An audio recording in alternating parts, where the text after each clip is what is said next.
What's going on, guys? It's Jimmy here. Welcome to our daily show where we discuss everything going on here in our country that you need to know about here on a daily basis. We got some major stuff going on here right now. There's a major fight going on here in Congress between Republicans and Democrats, and well, mostly between Republicans.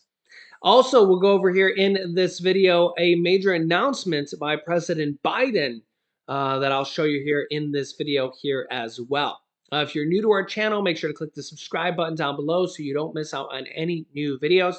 And also, thanks so much for liking and sharing these videos. Let's jump right in. Okay, first up, the Republican Party has rejected Kevin McCarthy for Speaker. As you can see the headline, again and again and again and again. Yeah. So his own party, the Republican Party, has voted no on him. Yeah, over half a dozen times now. Yeah. You guys can let me know your thoughts here on this. Kevin McCarthy makes new concessions to the rebels, as they're being called now, as the third day of voting looms. Yeah, so a lot of people are saying, how are they going to, run the House of Representatives and, you know, do what the people of the United States are supposed to do when the United States is roughly half Republicans, half Democrats, not counting, independent people, just basically, people typically have to vote one way or another when they can't even make up their own minds on which way to vote for their own party, let alone how to, vote amongst themselves. Yeah, so not going well for the Republican Party here right now. GOP discusses new concessions and behind the scenes talks on making Kevin McCarthy speaker potentially. Yeah, items discussed in some of their meetings, according to sources, include lowering the thresholds for motions to vacate the chair, in case they want to kick him out, and a move to force a vote on ousting the speaker to one member, in case they're not happy with his performance. A longtime request from members of the Freedom Caucus would restore the procedural motion to as it was before the House Democrats took majority, which they argue is a check on the speaker's power.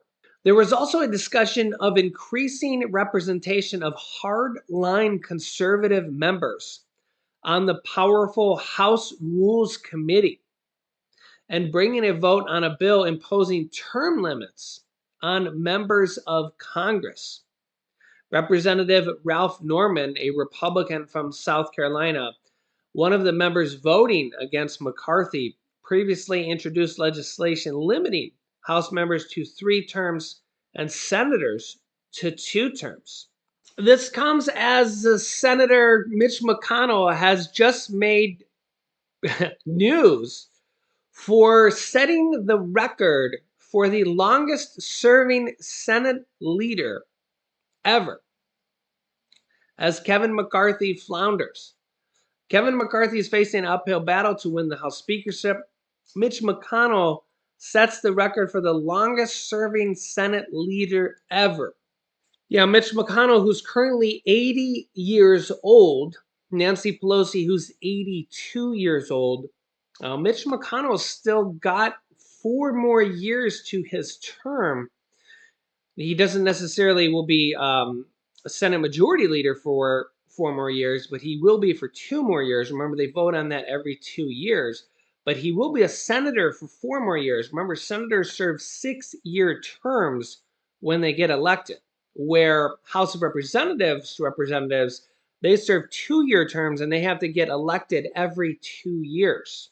So the other thing is, I see a lot of people in the comments saying, we need change, we need change. We had a recent poll that showed a 12% approval rating from Congress, Republicans, Democrats, either side. And we did get a change where Republicans are going to control the House, at least in the majority. I don't know if they're going to get the speakership because at this point it's not going well. But 95% of congressmen, congresswomen from both the House and the Senate were reelected. So, I always see this over and over and over. We need a change. We need a change. We need a change. And yet, when a election comes up, 95+% of congressmen and congresswomen, no matter who they are, Democrats, Republicans, either side, they get reelected over and over and over and over. You see this constantly. So I just don't quite understand, no matter who it is, Nancy Pelosi, Mitch McConnell, Republicans, Democrats, either side. People constantly say they want to change. They want to say they say politicians are corrupt. They say that things aren't working in Congress, and yet what happens? People go to the polls over and over, no matter which party it is, and they reelect the same people over and over and over and over. So, I mean, if people want to change, why do they consistently do the same thing over and over? That's the definition of insanity. You guys let me know your thoughts here in the comments. We also could be seeing the same presidential race here again as well, Biden versus Trump. The same thing. And, both of them would be the oldest presidents yet again, yet 4 years older, whether it's Biden or Trump. So, and, they're already old, and they would be even older. Again, it'd be the same thing over again, And of course, we have Trump out there complaining. He complains about he thinks the election was stolen. And, remember when he actually won the election, he didn't even win the popular vote. So when he actually won the 2016 election, Hillary actually had more votes than him, which is kind of crazy. It's kind of weird. It's like, it was like okay for him then, but not okay when he lost the election. It's just like, it's just like, I don't know what to think, And then, right now we're also dealing with this here kind of yet again with the Arizona Republican governor race that's, now over. But you can see here, Arizona election loser Kari Lake, who has lost the election, unduly crowns herself with a new title. You can see here, Arizona Republican Kari Lake played a game of make-believe when she crowned herself the duly elected governor. This is a quote, which is she called herself during a call-in to right-wing streaming channel Real America's Voice this week, after she lost the gubernatorial election to Democrat Katie Hobbs in Arizona and subsequently lost an election lawsuit as well in her own state. Her opponent was sworn in as governor on Monday, but that hasn't stopped her from making her latest claim. Quote, they had to pull out all the stops and do this in broad daylight so everyone saw it.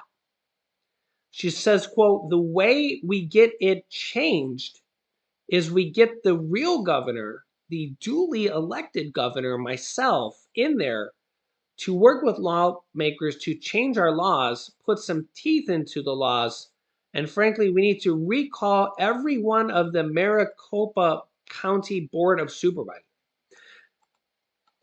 You could see here a tweet from somebody, I don't even know who this was, saying, Crazy Town, Kari Lake calls herself the duly elected governor of Arizona. Note, she lost the election lawsuit, which a judge claimed, went through, and her opponent was already sworn in.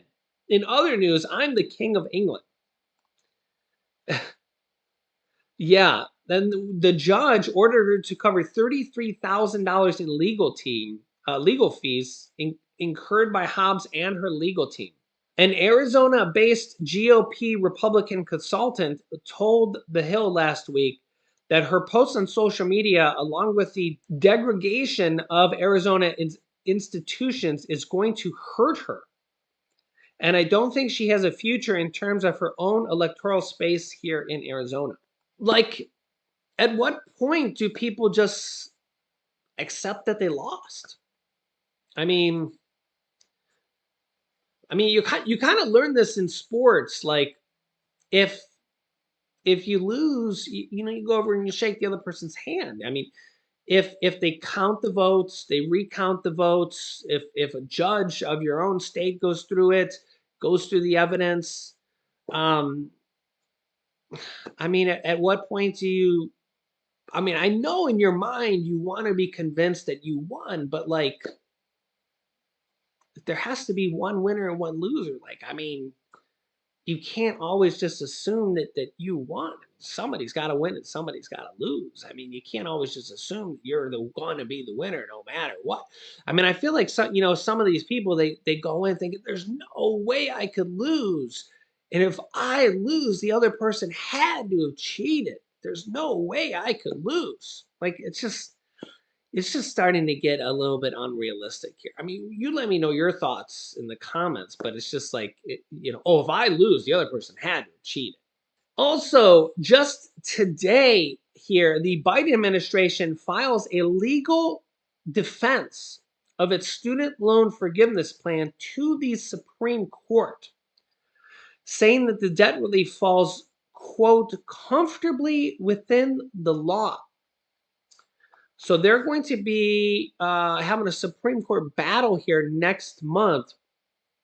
And this will at least be a battle for tens of millions of people and could provide relief of $10,000 to $20,000 for tens of millions of people.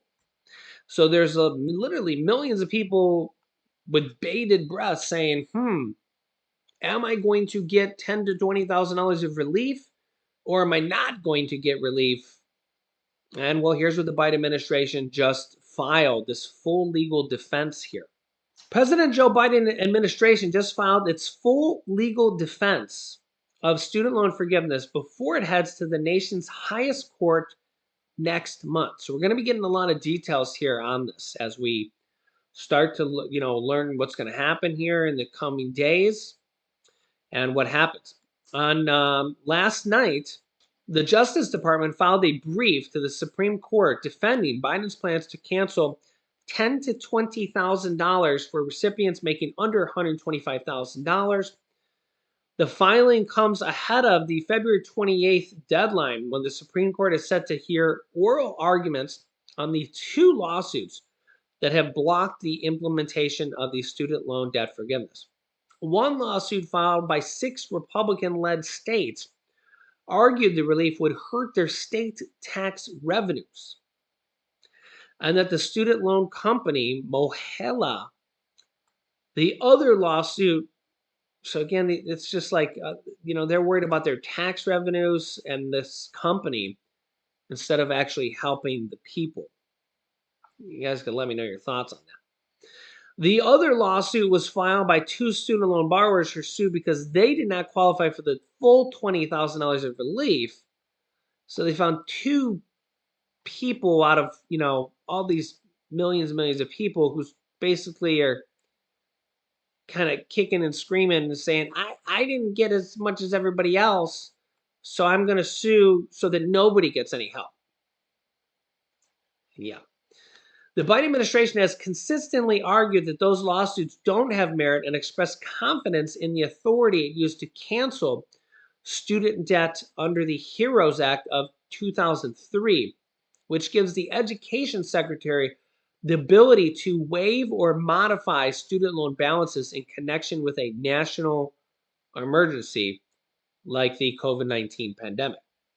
The Justice Department emphasizes the relief's legality and how it falls comfortably within the law. and its efforts to ensure borrowers do not leave the pandemic worse off when they started it. The lower courts, quote, orders have erroneously deprived the secretary of his statutory authority and provides targeted student loan debt relief to borrowers affected by national emergencies, leaving millions of economically vulnerable borrowers in limbo. That's a quote from the court filing. A source familiar with the legal filing told reporters here last night that the purpose of the relief is to address ongoing economic efforts from the pandemic. And even if a declaration of the national emergency no longer existed, when relief is implemented, it will still be legal to help borrowers recover from financial strains. Interesting. Another primary argument of President Biden's administration has pushed back on the idea that the debt relief would harm this debt relief student debt company. Although the company itself previously denied involvement in the lawsuit, which means they lied, the Republican-led states continue to argue loan forgiveness would impact their revenue. The Justice Department argued that this company is a separate entity from Missouri and should not be considered alongside harms to the state. The plaintiffs who filed the lawsuits will have an opportunity to respond to the Justice Department's brief before the Supreme Court hears the arguments. And for now, borrowers can only wait to see how the litigation will play out. The Education Department extended the student loan payment pause 60 days after June 30th, or whenever the lawsuits are resolved, whichever comes first.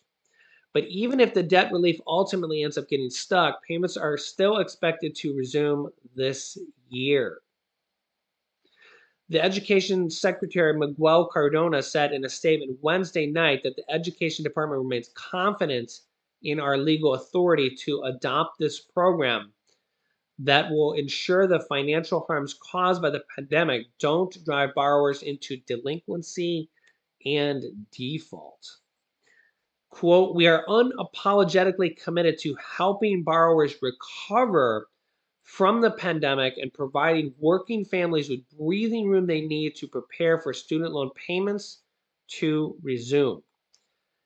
As previously announced, student loan payments and interest will remain paused until the Supreme Court resolves the case, because it would be deeply unfair to ask borrowers to pay debt they wouldn't have to pay were it not for the meritless lawsuits. So you guys can let me know your thoughts here in the comments. One thing is for sure, we're going to be having a lot of new details come out here on this. And well, I'll keep you up to date here on a lot of different things going on here in our country on a daily basis. So if you haven't yet, make sure to click the subscribe button down below so you don't miss out on new videos. I'll keep you up to date here on everything going on here in our country on a daily basis. Also, thanks so much for liking and sharing these videos. You can click here to watch my newest video on checks coming potentially here to Americans. And here's my new video on benefits that were just approved for millions of Americans. So click on one of those videos next. Thanks for watching, guys, and I will see you in the next video.